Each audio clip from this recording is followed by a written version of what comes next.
Welcome back, everybody. Welcome back to another Stig shift. I don't even know if I can call this one a Stig shift, but let's go with it. I haven't posted a shift in quite some time, almost close to a month. Why? Because I got tired. That's why. This takes a lot of work, guys.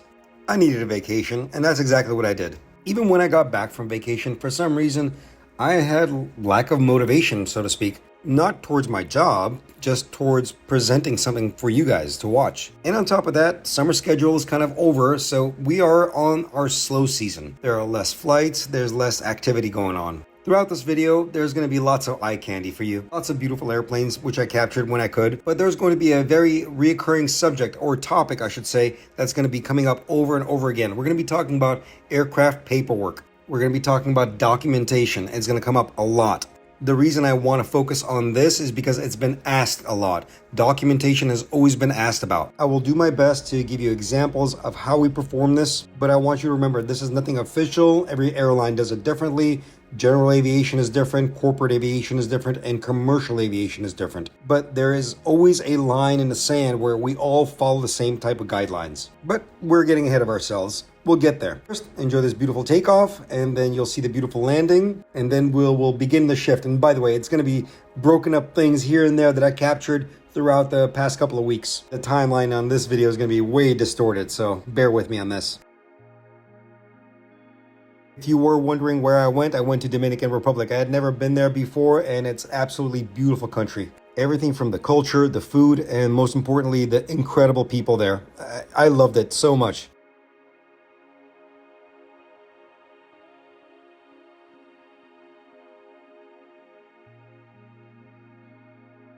As with most vacations, they go by way too quickly, right? But trust me, I enjoyed it. But once I got back, it was hit the ground running. It was a very special event that occurred on September 13th. They call it the Cranky Dorkfest. I know, the name sounds a bit comical, but let me explain. It is an event for aviation enthusiasts, people who love aircraft and spotting. They hold this every year. The event usually occurs right by the In-N-Out Burger off of Sepulveda, and they have raffles and giveaways. It's a fantastic time. But this time around, it was very special because the people were invited onto the air side. We brought a special jet, our beautiful 737 Astrojet, and Delta as well brought a A350. And I tell you what, it was an incredible turnout. There were almost 500 people that showed up. A combination of everybody working together. We had flight attendants, we had technicians, we had our supervisions out there, and we gave them a nice tour around the aircraft, and everybody got to sit inside the flight deck within our jet. We never got to go into the Delta bird, but it's all right. We were so busy on our own on this one. This event is such an incredible thing because it brings people together. There were people here from all the way from New Zealand, Japan, Germany, all over the world. Aviation is such a beautiful thing that it can bring people all across the world together for one unifying thing: the simple love and passion for airplanes. They absolutely loved it. We got to sit down. They asked lots of great questions. A lot of these people are incredibly smart. Navigation display right there, right down below. Okay, got it. Oh wow, this is so cool. Oh my god. So whatever you guys point at, let me know if you're interested in something. I'll explain to you what you're seeing or how it works. But yeah, this is one of our 737-800s. That is as much as I could capture through the event because we were so busy and we were basically talking for almost 4 hours straight. But this is the next day, and lo and behold, as fate would have it, the airplane was scheduled to fly out, and guess who got tasked to work on it or dispatch it out? Yep, yours truly. And there she goes. If I remember correctly, I think this thing was going out to Austin and coming right back to LAX. So yeah, poor thing was doing circles. Overall, the event went very successfully. Everybody was happy, and I had to go back to work, obviously. Okay, let's enjoy this pushback and the takeoff.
As I was walking towards my next aircraft, which is going to be an Airbus, I had to stop by and admire the beautiful GE90 on one of our 777-300s. And yes, it never disappoints. Absolutely gorgeous. Most of you know that the GE90-115B is capable of producing about 115,000 pounds of thrust. But interestingly enough, when GE was testing the engine initially without the ratings, it managed to push 127,000 pounds of thrust. It held the world record.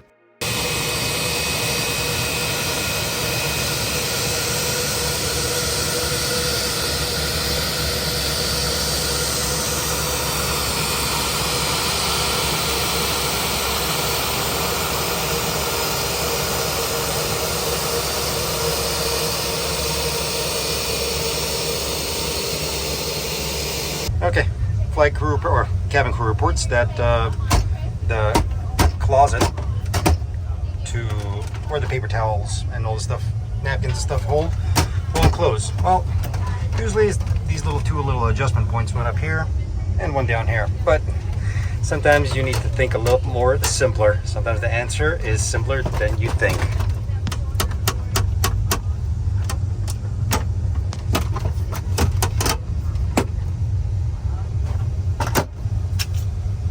There.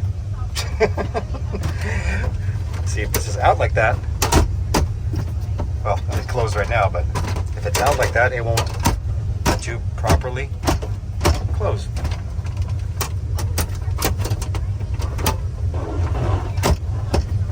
Easy. What's that old saying? The Occam's razor? Sometimes the most simplest solution is the answer to your problem.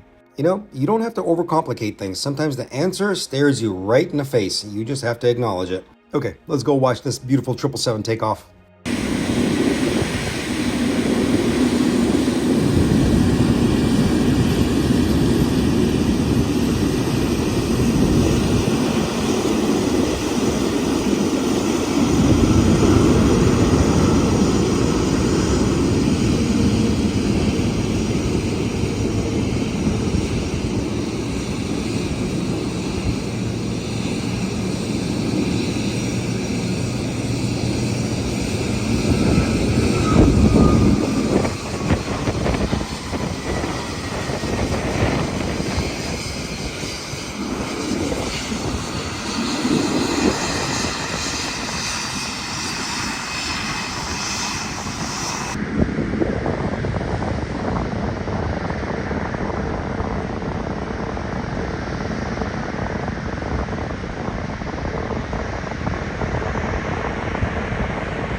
Welcome to our first office, beautiful 321neo. Matter of fact, this is actually our first 321neo. It's aircraft 400 AN.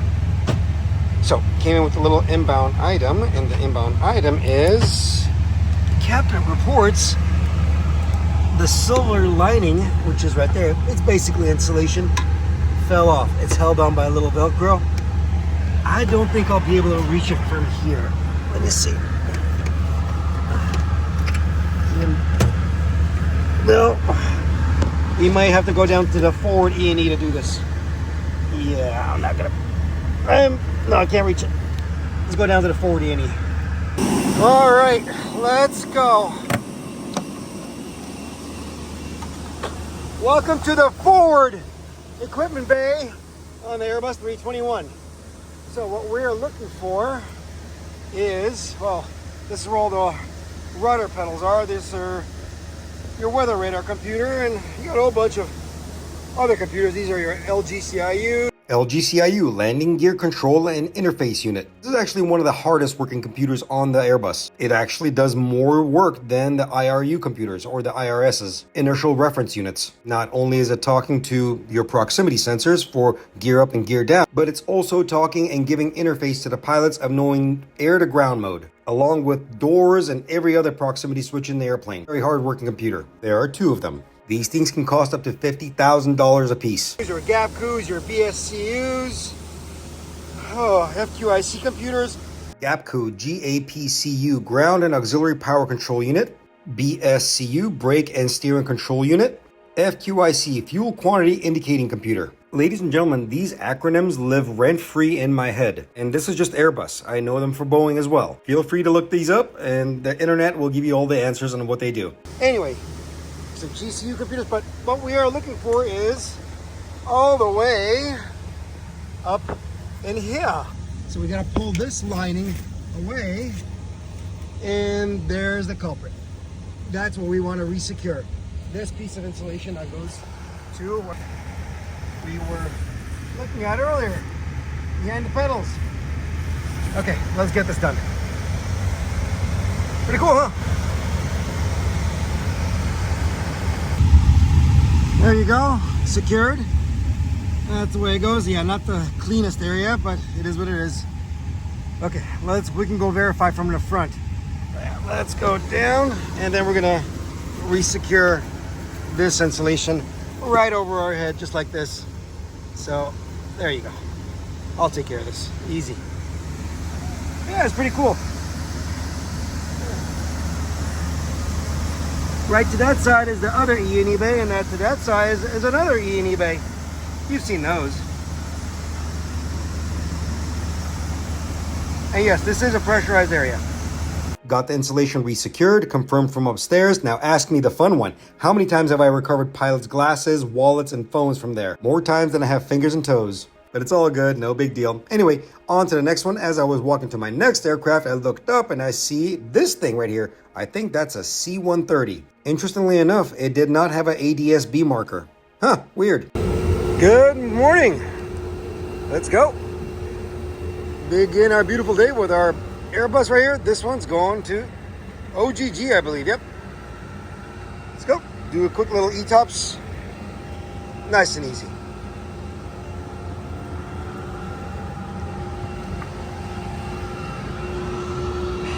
Peek inside the wheel well.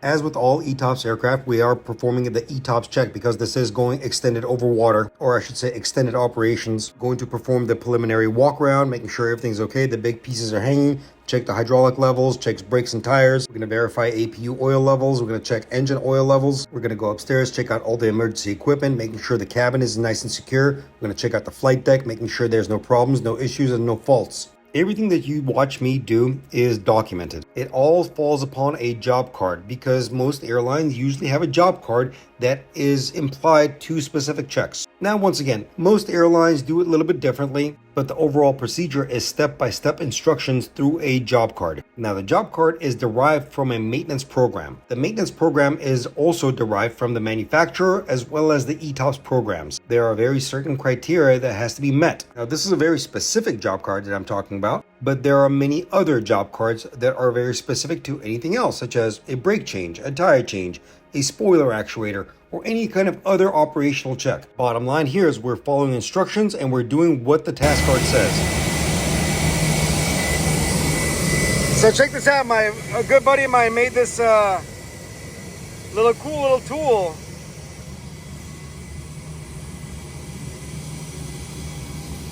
Isn't that awesome? Keeps your hands from getting dirty.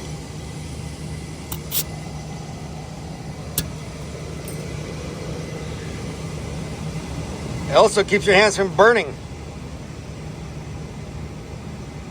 In case the airplane comes in with the nice hot brakes or tires. I love it.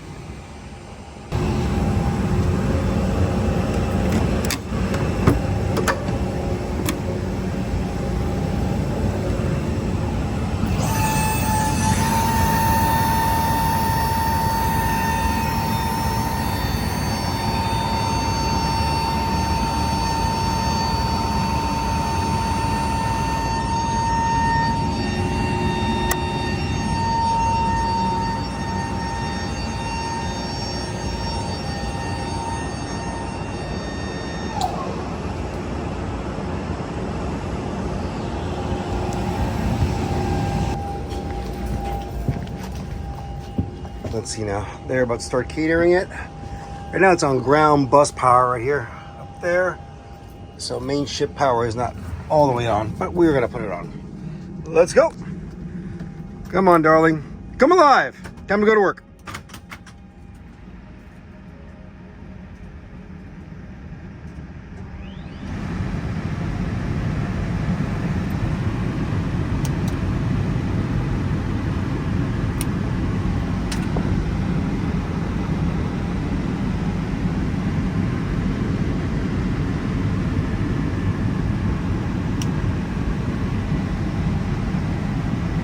While that powers up, let's go walk through the cabin.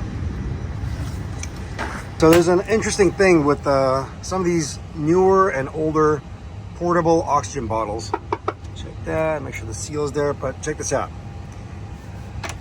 With these new ones, it's sometimes confusing to tell if it's full or not full. I'll explain. Look, right here, the red marker designates refill, right? Or it's been used. And you got about almost 2,000 psi in there of oxygen. Now take a look at this one. The red marker designates that it is full. It gets confusing sometimes. Sometimes flight attendants will call us up for this and say, well, either this one's empty or that one's empty because they're used to one or the other. But yeah, as you can see, both of them are actually full. You have to look at the needle instead of the red marker. It's just a different style of bottles.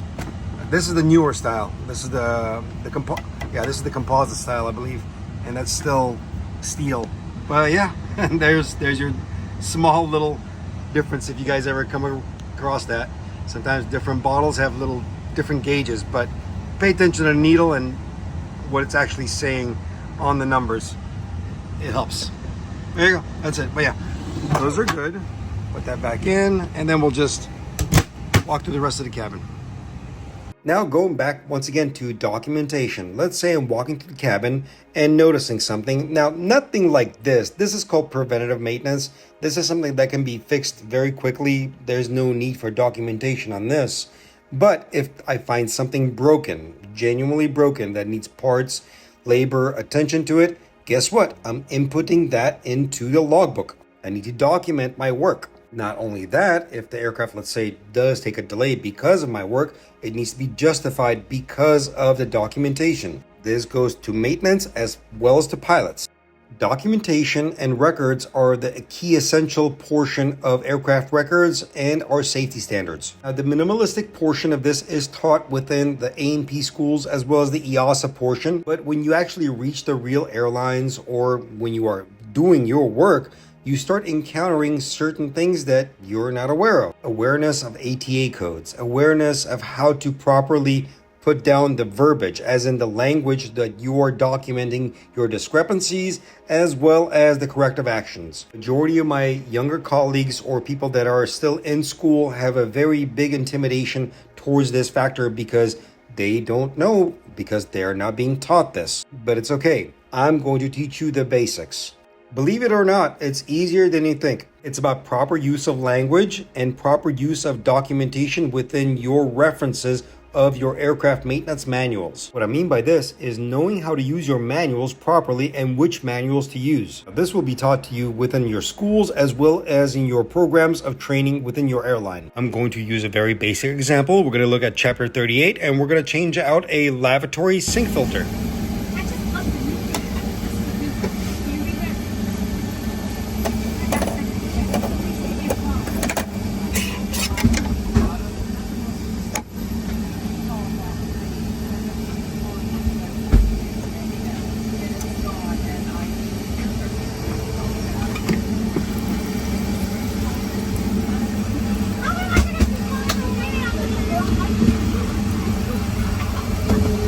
Okay, here we go. One of the most basic jobs right here, changing out a filter, as you saw right there. Cabin crew reported to the pilot saying, aft lavatory sink is clogged. Maintenance will get this notification if the airline is updated to a digital standpoint. Then we already know way before the airplane lands. If not, the documentation is already inputted into the logbook. If the airline is still running a paper logbook, which is fine, the maintenance personnel will come up to the flight deck, check out the logbook, see the discrepancy, and then address the situation. Now, this is what you will most likely see within the logbook, whether it's digital or paper. Okay, here we go. So, I made this little template here myself, and this is to represent a logbook page. Now, not every airline does it like this. And I also need to mention that most airlines are moving into a digital phase of their logbooks. Majority of airlines have digital logbooks. The physical logbook is no longer there. The paper logbook is no longer there. But we need to have a representation of what you are going to see, or most likely what you're going to see. The representation that we are seeing here now is going to be a paper logbook, but even if it is in a digital standpoint, most of it is going to be transcribed or represented to you within a Windows-based factor, where most of it is going to be drop-down menus where you can just simply click and select. But other portions you will have to type in physically either your discrepancy and your corrective action. Now, this is why I go back to saying the basics of documentation is the discrepancy and the corrective action. And this is how I have it split up right now within this makeshift and fictitious logbook. The big block on the left is going to be our discrepancy block, and the other block is going to, or the one on the right is going to be our corrective action. I'm going to explain a few other things here. Again, you will be trained when you do get hired to your respective airline, and they might do things a bit differently, but the basics are still going to be the basics. So number one foremost, your aircraft that you're going to be working on, most likely the block either on the left or wherever it's going to be. I just put it on the left right here because it's just convenient for me. The registration number or the nose number that you're going to be working on. So the aircraft that you are performing maintenance on, or that you're called to perform maintenance on. Let's call this airplane 3 Lima India, right? Whatever, it doesn't really matter. The next thing we're going to be looking at is the discrepancy block itself. This is either going to be filled out by you as the technician or by the pilot themselves. Pilots and maintenance both have that opportunity or capability to input any kind of discrepancy. Pilots most likely coming into a station with an inbound item either being reported by pilots themselves, that any malfunction that is occurring within the aircraft, or let's say you have a cabin crew that is reporting to the pilots that has a malfunction within the cabin itself. This is where they can input this information. The discrepancy corrective action is more reserved for the maintenance personnel. This is where you're going to basically say how you fixed it. Now we take a look at the ledger, or the top section of informational portion of the logbook. Once again, fictitious. Every airline does it a bit differently. Now let's take a look. Majority of the time, you are going to need the basics of the information that you need for a logbook entry, which is number one and foremost. And it doesn't really matter where it is. Most likely it's labeled right up top of what you need to input. Either, let's say, this will be the flight number, the date, or your employee number, but we're just gonna go in this sequence. Let's say the flight number. The aircraft comes in, we wanna know what flight number that we are addressing. So flight number 1, 2, 3. Next up is going to be, we wanna know what date it is. So what date is it? It's the 25th, September 25. Okay, next we wanna know who actually put the discrepancy into the logbook, whether it be maintenance or pilot. It doesn't really matter. So let's say employee number 1, 2, 3, 4, 5, 6, whatever. Now, going back to the original write-up that I showed you guys earlier. Lavatory sink clog. Now, the specific write-up was lav e sink clog. I can't spell to save my life. Clogging, whatever, it doesn't matter. You get the point. My point is, this is a pilot input, lav e sink clog. Right, now we go on to the corrective action. As you saw me perform the action, all I did is change out the filter. Very easy. What's next? Documentation of what you did. So on your corrective action block, most likely what you're going to find is, first and foremost, is what ATA code is used. Now, ATA codes, apparently, from what I understand, are not very well taught within A&P schools or anywhere else, but this is a very important thing because you are going to need this. So ATA code for anything like this is going to reference to chapter 38. So we're just gonna do a generic 3810. Next is going to be, okay, what station are you in? Because you want to know what station corrected the action, right? So I'm in LAX, let's put LAX. Up next. Now, this is where the deferral programs start kind of inputting themselves into this layout, which I'm not going to go too deep into this. Now, either a corrective action would be either saying yes, or I'm just going to put, let's say, a Y or a yes, or a check mark, doesn't really matter. But let's say this problem could not be fixed and I needed to put this on a deferral program or any kind of, maintenance action. Then we can start inputting either MEL, CDL, or NEF, right? Minimum equipment list, configuration deviation list, or non-essential furnishings. Now, the rest of this is really, that's too much information. I'm not going to get into that too much. But let's say we corrected this action. None of this is important. Everything's good. We saw the issue. Let's say we got a debrief from the flight attendants and we fixed it, as you saw within the video. Now, we need to document exactly what we did. Removed and replay. I'm sorry, my penmanship is horrible. I write like a 2-year-old with all capital letters, and God help anybody that can actually read. This is why I abbreviate everything. R&R, removed and replaced, lav e sink filter. Per. Now, here's a really interesting part. Some people like to say per, some people like to say AIW, in accordance with.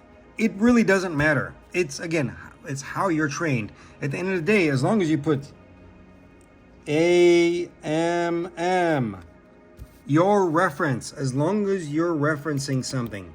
So, removed and replaced, or R&R lav e sink filter per AMM, per or in accordance with AMM 38 whatever. Now, here's another thing. Some airlines require you only 3 3-digit code extension for your reference. Some may ask you for the full extension, like the full reference, which you can. I mean, there's no bad thing about that of putting full reference. It still says the same thing, but the 3-digit code will put you in that same general vicinity of the rest of this.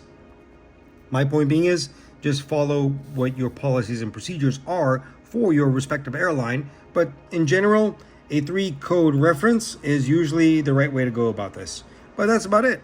Now you can add on top of that, ops check good, okay for service, whatever elaborate information that you want to put in. I'm going to begin with a new page here, and let's say all the information is filled out. I'm not going to bother you with my chicken scratches here, but let's say you came in with, or the airplane came in, or even you as a technician noticed a fault. Let's say you noticed pack 2 fault, right? Now, this is something more peculiar. You can't just say R&R something or whatever. At this point, you're now doing troubleshooting, because now you're trying to figure out why you're having a pack 2 fault. At this point, again, this is where it comes down to understanding and knowing how to properly access your maintenance manuals, whether it be your AMM, which is your aircraft maintenance manual, or your TSM, troubleshooting manual, and when you want to say in Boeing terms, FIM, fault isolation manuals. This is how your troubleshooting is done and documentation is performed. Because once you do perform your maintenance, your troubleshooting, now you're going to be documenting in a more severe manner, more detailed manner. In that regard, when I say performed troubleshooting, hold on, I'm going to write this out so you see it. Okay, so perform TSM, troubleshooting manual, or if you're in a Boeing, FIM, whatever, 21, yada, yada. But now you want to extend your troubleshooting tactics and this, be very specific on what you are exactly looking at, because these are very specific things. Same things goes for SRMs, structural repair manuals. Same things go for CMMs. So these things are very specific. You want to give as much information as possible when you are documenting your corrective action, especially if it's a deferral program. So once documented, now you perform this troubleshooting, and then you proceed on explaining what you found and how you corrected it. So if you performed a bite check per this TSM, then you say that. It's simple as that. You simply put exactly what you did, how you did it, per the maintenance manuals that you followed. That's as simple as it is. You can put as much information or as little information as you want, as long as you are referencing proper manuals. Now, I would always advise you for something that is complex, that's something that you have been working on tediously, or it's a very minute or a very important flight safety issue fault, I guarantee you, put as much information, as much as documentation, as much verbiage as humanly possible to get across, okay? Now, if it's something simple, like, oh, I tightened a screw, yeah, it's not that serious. You can put down a resecured fastener per AMM whatever, let it go. That's it. But if it's something more serious, I advise you to put more documentation, more information, and be detailed about it. Because guess what? If the fault occurs again, you're going to help the next technician. Because when the fault happens again, the next technician, guess what? It's all documented.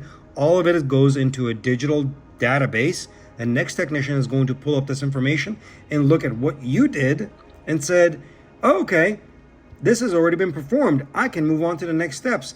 I can eliminate the probable causes of faults, and I can find the issue. So, I know, very long-winded, very much a tedious process.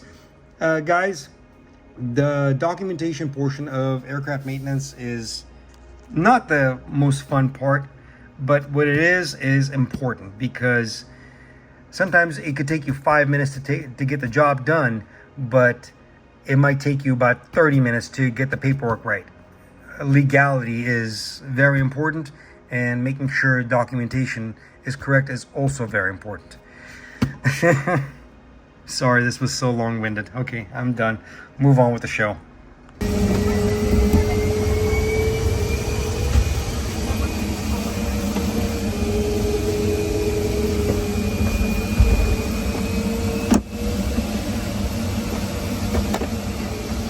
As I said, a very long-winded answer to most of the people that have been asking about documentation and paperwork. And again, I think I'm only scratching the surface on what we actually do when it comes down to documentation. I'll try to make another one sooner.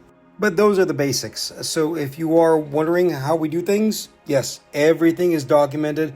Everything is per legal procedure.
All right, this is the last one of the night.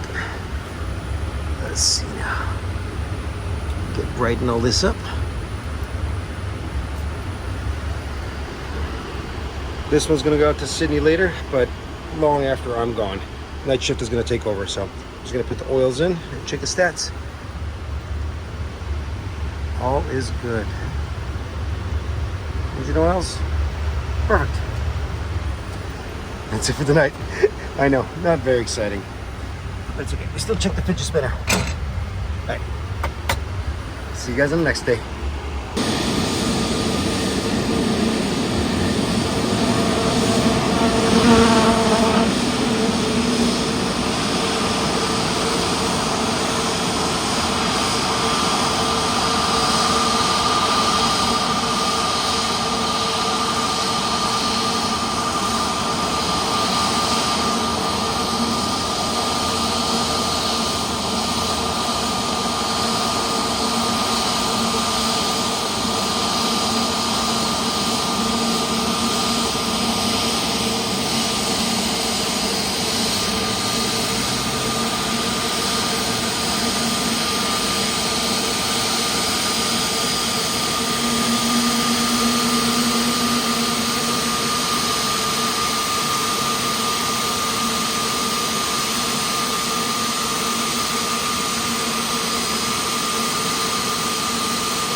Well, folks, that's about it. That wraps up this shift, or so-called shift. I can't even call it a shift anymore. I don't know. But I hope you guys enjoyed it. It was a bit of information here and there, mostly eye candy for airplanes. You might as well call this a bit of a lazy post, but sure, why not? But regardless of that, I just want to say a big thank you. Thank you for sticking around. Thank you for watching. I appreciate every single one of you. As always, I will try to do better on my next posts. Thank you so much for watching, and I'll see you guys on the next adventure. Stig, signing out. Later!